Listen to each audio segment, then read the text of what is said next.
Throughout the 2017 World Championship, Vainglory 8 play, and other seasonal live events, Fortress Jungle has been an interesting pocket pick for a few teams. Cloud9 comes to mind first, as they use Utility Fortress very often in any sort of league play, and when they faced my team, Nova, in Vainglory 8 in the autumn season, was very annoying to play against. But what is Utility Fortress? Utility Fortress is Fortress played as a jungler, but not necessarily buying all damage items. He will usually buy any combination of these following items.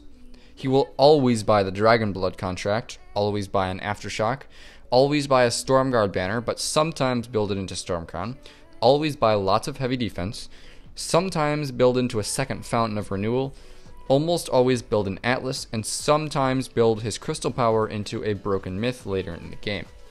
Now before we begin, I want to give a disclaimer. Playing Utility Fortress most effectively requires an able team of 3 who know exactly how Utility Fortress works and what his win conditions are.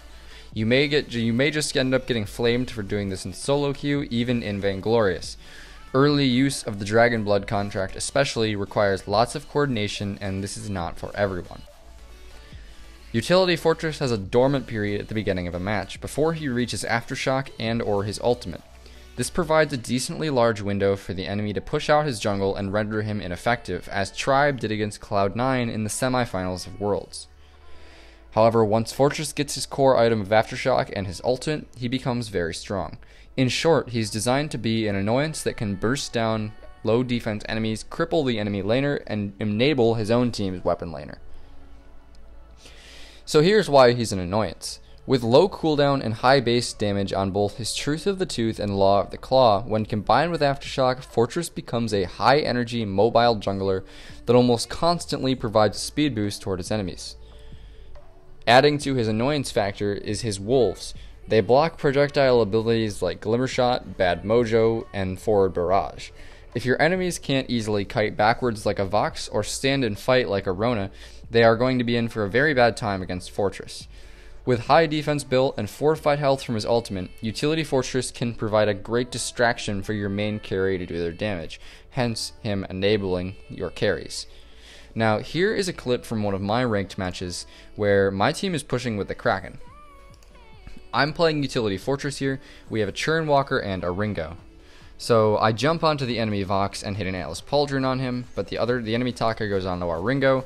Kraken is soon going to destroy this turret, and what's going to happen is Churnwalker is going to die here. So as we wait for it to happen, we are going to go down 2v3 here, and Churnwalker is soon going to die. So in the end, it's just going to be me and Ringo. So I pop my ultimate, and now it's only Ringo and I facing Vox and Taka. Now I can single out the enemy Vox by using Truth of the Tooth on him and hitting him with the Atlas. We get a Mortal Wound, which makes the Fountain do absolutely nothing, and now it's a 2v2. Can do the same to Taka, he can't Kaku away, and we get him too. So that's what I mean by Utility Fortress is a distraction that can single out enemies and empower his own carry. Now, Utility Fortress also functions to cripple the enemy carry. He has 2 inherent ways in his kit to provide mortal wounds, which obviously third the healing that a hero can receive while they're active. Truth of the Tooth is a perfect dash for applying Atlas Pauldron. Foxes and Ringos across all elo levels are scared shitless of enemy fortresses. As long as he can get through the slow early game, grab his core items, and have a weapon laner carry their own weight on his team, Utility Fortress is a very scary pick.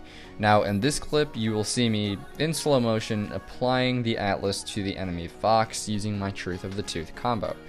This will be something that you've probably seen before if you watched my 15 ability combos to apply Atlas Pauldron video. Lastly, the key function of a Utility Fortress pick is to empower a high-powered weapon power carry in the lane. A Vox, Ringo, Baron, Blackfeather, Skye, Jewel, Glaive, Adagio, Rona, anybody else that can be played as a weapon power carry. Now, here we are going to watch Cloud9's clips of using a Fortress comp in Worlds, and we're going to break down why and how they were successful with it. So in this clip here, Cloud9 backs off a little bit off of Hunters, and then Joseph is going to bait them in and use Attack of the Pack. They're going to focus on Harmonious on the Kestrel, and what's going to happen is he's going to get taken so low because Gabe Vizzle is able to activate the Mortal Wound that all of Hunter's upfront damage is gone because Harmonious can't afford to step into range anymore. And from this, they're able to single out Swag Yu because he's used all of his peel. They can easily get onto Swag Yu and take advantage of the Mortal Wounds if Harmonious is not there to deal his damage. So they are able to single out an enemy with Utility Fortress. Now, it wasn't the enemy laner. They tried singling him out first, but the Baptiste is a viable target to hit as well, especially when the Fortress is able to push the weapon power carry away. This clip is going to illustrate just how bouncy a Utility Fortress is when he gets his items going. He's able to see that Godfather is very low, and instantly, all he's got to do is activate Truth of the Tooth, jump onto Godfather, and that's the end of it. But that's actually not the end of it, because he's going to have those abilities up again in just a second. He'll use that onto Swag Yu, and that provides Old School with the speed he needs to get in and do his damage with Weapon Power Adagio, which in the end is going to grant Cloud9 an ace, because they are so incredibly good at juggling turret aggro. This last clip comes right after the one that we talked about before, as Joseph activates his Attack of the Pack and tries to run onto Harmonious. It doesn't work at first because he gets feared away, but Gabe has Gauntlet as well as Vanguard and the speed from I Love Joseph and the Wolves. They're able to just get right onto Harmonious with all of those speed boosts and block all of his Glimmer shots. It's seriously a beautiful thing, like just the Utility Fortress coming straight at him, the Glimmer shots being blocked. I mean, Harmonious does all he can. He blocks the Gauntlet, he's trying to run away from the Fortress, but in the end, they corral around him, and he's just separated from his team, and Hunters just has to take the L, which coincidentally is what they did in this series due to Cloud9's perfect use of Utility Fortress.